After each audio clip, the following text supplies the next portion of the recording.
Bien, muy buenas tardes. Bienvenidos a esta nueva serie de Open Class, conocimientos abiertos a todas las personas que estáis conectadas en estos momentos o a las que veis en diferido esta Open Class. Charlas con expertos en unir y hoy los retos y las claves de la empresa familiar, un tema que hemos tratado en alguna ocasión y que nos parece apasionante especialmente para muchos estudiantes y también para muchas personas relacionadas con el mundo de la empresa. Vamos a ver, por lo que se refiere a las carreras de los hijos, que esto es un tema bien importante en el tema de empresa familiar, porque es la primera preocupación de los padres, más allá del negocio.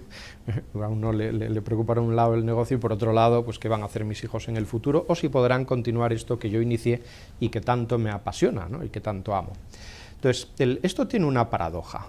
Por un lado, el padre o el fundador habitual de una empresa familiar va a pensar en el hijo con cierto corazoncito y tratará de atraerlo cuanto antes a trabajar a la empresa familiar. Y esto muchas veces choca pues con la disciplina profesional que una persona también joven es bueno que adquiera trabajando en el mercado sin estar demasiado en familia. Entonces, por un lado, en las empresas familiares siempre se da esta tensión a, inconscientemente, hacer que los hijos se vayan acercando a la empresa familiar y vayan continuando lo que yo hice. Pero, a su vez, también, en estos últimos años ha habido, gracias a la labor de los expertos en esta materia, una verdadera corriente de tratar de profesionalizar al máximo el trabajo de los chicos, de manera que no les defraudemos tampoco, no les traigamos a la empresa familiar muy jóvenes y sin embargo cuando pasen 10 años envidien a sus compañeros que han hecho una gran carrera en una empresa no familiar o en una empresa que era de otra familia, no de la suya, y ellos tengan la sensación de estar en una jaula de cristal, en una jaula de oro, no haber recorrido mundo, no haberse formado una disciplina profesional y por lo tanto tener la autoestima bien reforzada, ¿no? Entonces, aquí se convive en empresa familiar en esta paradoja. No es malo que los jóvenes trabajen en la empresa familiar, ni mucho menos, incluso es necesario a lo largo del tiempo, pero sí es bueno que lo hagan de una manera profesionalizada, bien profesionalizada.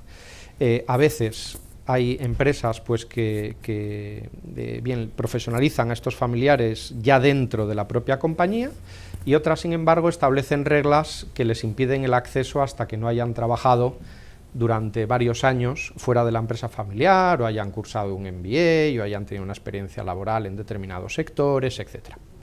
De todas maneras, sí te diría, Francisco, que aquí hay un concepto que es muy importante rescatar y es que no es tan importante regular el acceso, poner unos límites muy estrictos para que los familiares puedan trabajar en la empresa familiar, no es tan importante eso como evaluar el desempeño. Es más eficaz que una vez que los chicos trabajan en la empresa familiar, sean más jóvenes o más mayores, lo que sí hagamos es todos los años evaluar su desempeño dentro de la empresa familiar y no permitir que, como ya son familiares, trabajen pues, de cualquier manera y nadie les evalúa, ni les da feedback para mejorar, ni les establece metas, ¿no? Esto sí es muy importante, más importante quizá que las reglas.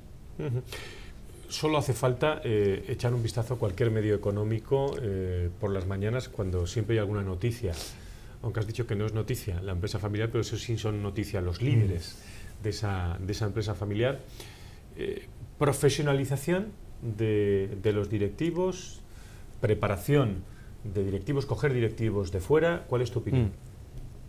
Bien, en cuanto a los directivos de fuera, yo recuerdo que el director general del Instituto de Empresa Familiar, primero que hubo, no primero, el segundo, pero el que más tiempo estuvo en la década anterior, Fernando Casado, solía decir, y todos lo compartimos, ¿no? A la empresa familiar lo que le importa es tener a los mejores directivos. Ni familiares ni no familiares, sino los mejores. Es cierto que esto también es una paradoja, porque si uno se pone a comparar todos los directivos del mundo para un puesto contra un familiar, siempre encontrará bajo algún criterio racional alguna ventaja en los directivos externos, ¿no? Pero sí es cierto que también hay que mirar el largo plazo, ¿no? Y que los directivos familiares, si acaso quizá necesitan madurar un poco en el puesto, después si se gestiona bien su carrera, pues su compromiso ya de por años puede generarle un gran bien a la empresa. Dicho lo cual, sí que es muy bueno para las empresas familiares contar con directivos no familiares, ¿Cuántos y en qué puestos? Ahí es donde uno tiene la duda, ¿no? Yo creo que sí es muy bueno al menos que exista un mix. Las empresas familiares donde muchos miembros de la familia copan todos los puestos directivos sufren verdaderos problemas, o sea, tienen inoculado un virus que les va a afectar tarde o temprano para mal. Después están las empresas pues, que tienen algunos directivos externos y algunos familiares, y esto hace como un buen equipo porque unos aprenden de otros, y es una cosa positiva. Pero también hay familias que se van al extremo más profesional e incluso tienen decidido en su protocolo familiar que ningún miembro de la familia trabaje en puestos directivos dentro de la empresa, solo ocupan puestos de consejo, y por lo tanto del director general hacia abajo todos son directivos externos, ¿no?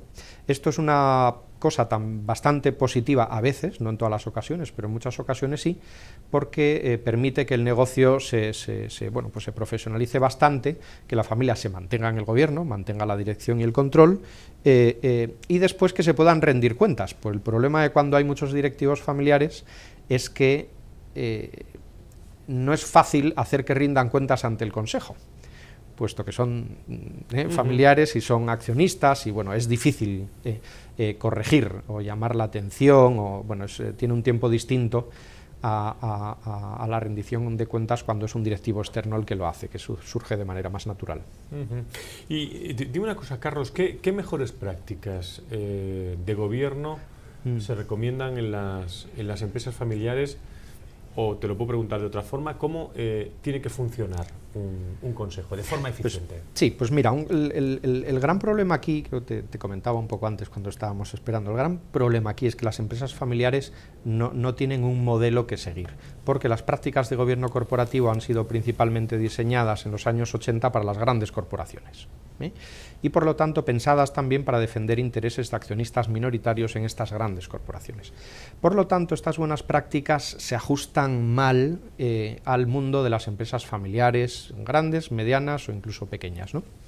Dicho lo cual, sí se ha ido generando bastante conocimiento en establecer una serie de recomendaciones para que estas empresas familiares puedan mejorar mucho en el funcionamiento de sus consejos. La primera, yo te diría, es educar a los miembros de la familia para que sean buenos consejeros. Y educarles a su vez significa otra cosa implícita, y es que no todos los miembros de la familia deben ni pueden estar en consejo. Ahí te encuentras a veces empresas familiares que todos los hermanos deben estar en el consejo, estén preparados y no, por una cuestión de igualdad, ¿no? Eso es malo. En el consejo deben ir algunos de los miembros de la familia que representan los intereses de todos, pero algunos. Y esos algunos deben cumplir con algunas cualidades o debemos formarles para que las obtengan en un corto plazo de tiempo. Eso por un lado. Por otro lado, estaría la incorporación de consejeros externos e independientes al consejo de administración de la empresa familiar, ¿no? Y aquí queda mucho camino por recorrer porque los consejeros, principalmente en España, están habituados a este mundo de las grandes empresas y no hay todavía un mercado de consejeros que sean eficaces y que permita que las empresas familiares tengan posibilidades de elegir entre muchas alternativas, ¿no? Se conoce poco el mercado de consejeros independientes en empresa familiar, y hay pocos que tengan experiencia también trabajando con empresas familiares. Pero es muy importante que las empresas familiares profesionalicen sus consejos de administración e incorporen al menos a 2 consejeros externos independientes, ¿no? Aquí el dicho es que uno es ninguno. Un solo consejero entre una familia no es eficaz, necesita alguien que le apoye también para equilibrar un poco el poder. Y el resto de las cuestiones ya son eficacia en las propias reuniones, ¿no? Lo que se llama profesionalización en el modo de actuar del consejo.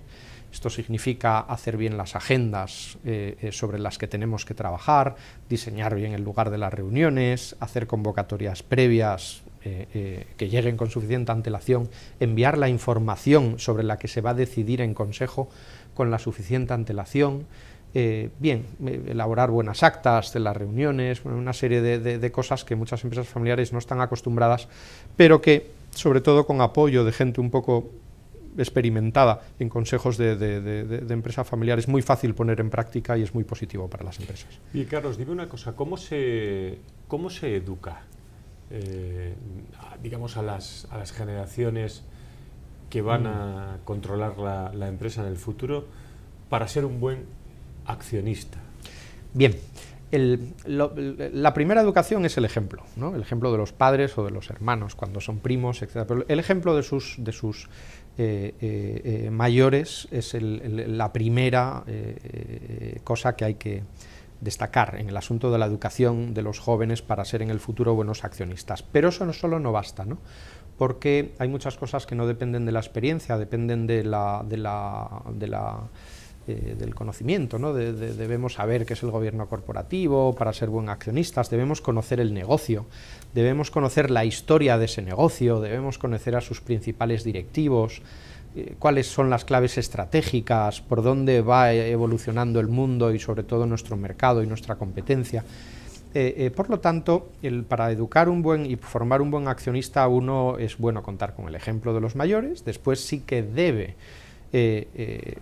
hacer un programa de educación, un programa de formación que muchas empresas hacen para sus generaciones jóvenes, que incluye contacto con los directivos de la empresa, que incluye visitas a las propias empresas, ¿no? Que muchas veces los miembros jóvenes no han tenido ocasión de ver tan de cerca, y que incluye programas de formación educativos impartidos por expertos, pues, sobre temas que afectan al negocio o el propio funcionamiento directivo y de gobierno de la empresa, que es muy importante para ser buen accionista.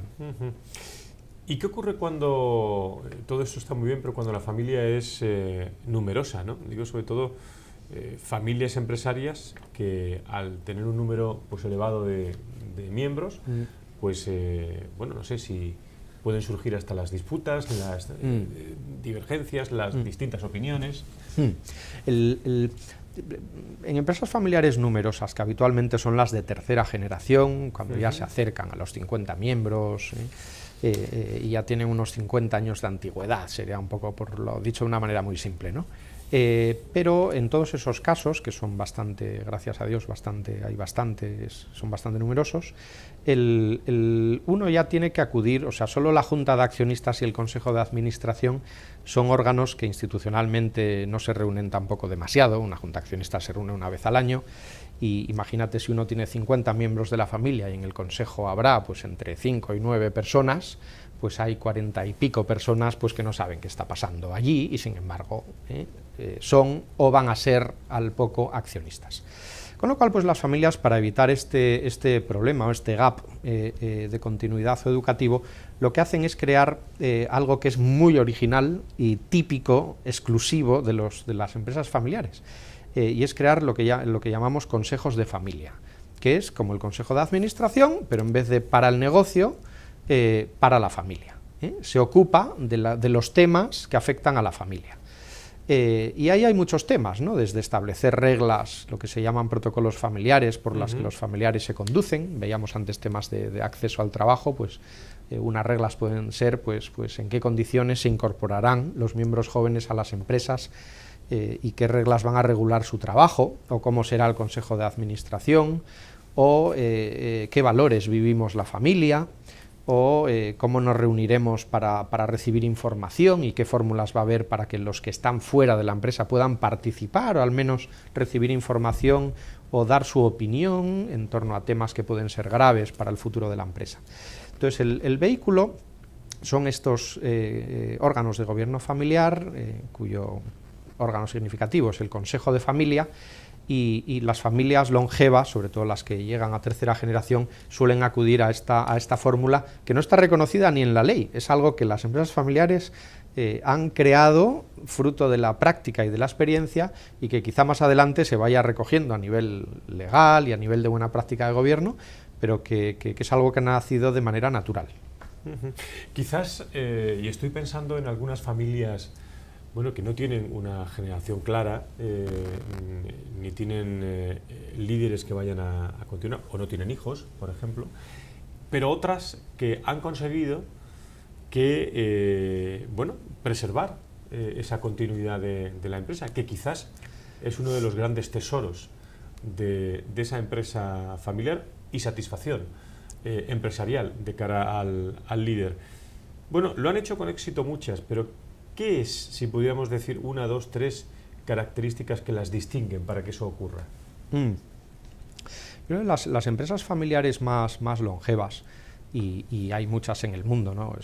Johnson, Ford, yo qué sé, B&B, bueno, hay grandes familias, grandes estirpes, grandes dinastías que han logrado, también, en España también, sí, desde luego, hay empresas, pues bueno, se me viene a la cabeza la familia Raventós, Codorniu, que es de las familias más antiguas de España. En el sector vitivinícola, pues lo mismo, González Vías, Domecq, pero hay otros sectores donde hay familias también muy antiguas, ¿no? que pasan ya de los 3 siglos, 4 siglos o más, ¿no? ¿Qué distingue a estas familias? Yo creo que por un lado distingue han sabido preservar a través de los años su capacidad emprendedora, o sea, siguen siendo empresas que a pesar de su longevidad son bien dinámicas en el mercado.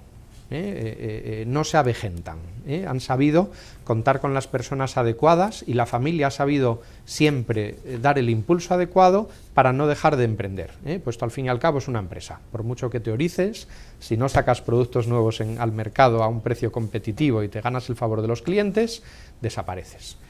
Entonces, primero, mantener esta capacidad emprendedora a lo largo de los siglos. Pero después, no solo eso, porque si no establecen reglas muy claras de intersección entre la familia y la empresa, estas familias es difícil que sobrevivan cuando llegan a tener muchas de ellas 500 miembros, 700 miembros, ¿no? Entonces, esto no es posible que se mantenga esta unidad a lo largo de los años en el accionariado si el legado no se ha transmitido de generación en generación de una manera muy atractiva y uniendo muy bien siempre el pasado con el futuro que queda. Y eso supone a su vez reglas. Estas grandes familias tienen reglas de gobierno familiar, suelen tener protocolos familiares o reglas distintas que regulan la conducta de los miembros de la familia, tienen órganos de gobierno corporativo en el plano empresarial muy institucionalizados y profesionalizados, o sea, son familias que han aprendido que la empresa tiene que tomar decisiones de negocio de una manera profesionalizada, sin mezclar intereses de sangre o excesivamente emocionales. Y a su vez han creado todas ellas órganos de gobierno de la familia, pues todas tienen consejos de familia o reuniones familiares o comités de jóvenes, family offices, fundaciones familiares, o sea, hay toda una parte que han sabido desarrollar para mantener la unidad entre todos los miembros de la familia, estén dentro o estén fuera de la empresa familiar. Un líder, un empresario, un presidente de un consejo de administración de una importante familia, imagínate el siguiente escenario, ve a sus hijos o a sus hijas, identifica, distingue rápidamente que ese va a ser o esa va a ser el sucesor o el líder dentro de unos años, es decir, se transmite ese liderazgo, digo, sobre todo en los tiempos que corren. Buena pregunta. A veces sí. Lo que está claro es que una persona tiene una intuición, no sé, bastante certera para conocer las cualidades de sus hijos para un negocio. Entonces, por esa parte yo creo que los fundadores o los empresarios familiares sí que tienen un sexto sentido para saber cuál o cuáles de sus hijos tienen competencias para continuar ese liderazgo. Pero eso no quiere decir que tengan el coraje para transmitirles ese liderazgo, porque a veces no saben quién es el competente, pero no quieren entristecer o dejar en segundo lugar a quienes tienen menos competencias. Eso por un lado, ¿no? Pero después también sucede que a veces esta intuición del padre o del fundador en una empresa familiar es muy certera, pero ya no es buena para el mercado actual, porque el mercado actual va a exigir cambios que si el padre busca un clon de sí mismo, puede acertar en quién es ese clon, pero puede que el mercado no desee los productos o servicios que ese padre tiene pensado. Y entonces ahí sí que hay un cierto margen de error de los empresarios familiares cuando piensan en su sucesión y que muchas veces ocurre. Desearían que el hijo que ven que más claramente puede copiar su manera de actuar, dirija la empresa, y a veces eso significa no tener en cuenta algunas cualidades personales o cualidades directivas que el mercado y las empresas de su sector están poniendo en práctica y él debería pensarlo también. Carlos, tener en un consejo de administración un consejero de confianza, me imagino que tras el proceso de confianza y de proceso de selección es bueno, pero tener varios puede generar una cierta división en el consejo.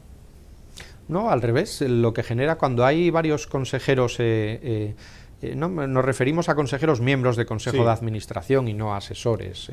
Bien, el fin y lo que se consigue habitualmente es lo contrario. Cuando tienes varios consejeros externos e independientes en tu consejo de administración, es una herramienta de primer orden para unir las decisiones de la familia. Pues cuando la familia decide sola, sin presencia de consejeros externos, tiene una fuerte tentación y un fuerte riesgo de introducir en los motivos de decisión factores que tienen que ver con temas subjetivos, familiares o emocionales y que pueden de verdad entorpecer gravemente la toma de decisiones, con lo cual una familia sola suele tomar mal decisiones en consejo de administración. Y cuando está acompañada por un solo consejero pasa una cosa parecida, porque un solo consejero puede ayudar, pero en la medida en que es la única referencia puede recibir demasiada presión cuando tenga que significarse en algún momento en una toma de decisiones. Por lo tanto, es muy importante que haya más de uno. Y cuando hay dos o hay tres, estos consejeros, que pueden tener visiones a su vez distintas, sí que tienen una mayor capacidad de empatizar o llegar a un punto donde ambos podrían estar de acuerdo. Y eso abre como una ventana para el consenso de la familia. O sea, donde hay varios externos que ven las cosas de una determinada manera, es difícil que los familiares se equivoquen. Es difícil, no imposible, pero suele ayudar muchísimo a que las decisiones se tomen colegiadamente, prácticamente de manera unánime o con un consenso casi mayoritario, ¿no? Dime una cosa, tú viajas y has creado y has apoyado institutos de empresa familiar, especialmente en Latinoamérica. Chile y Perú principalmente. Chile y Perú, ¿cómo estamos en España? ¿Qué visión tienes desde tu posición en distintos países de cómo va evolucionando la empresa familiar? Y la segunda cuestión sería, ¿cuáles son los retos más importantes?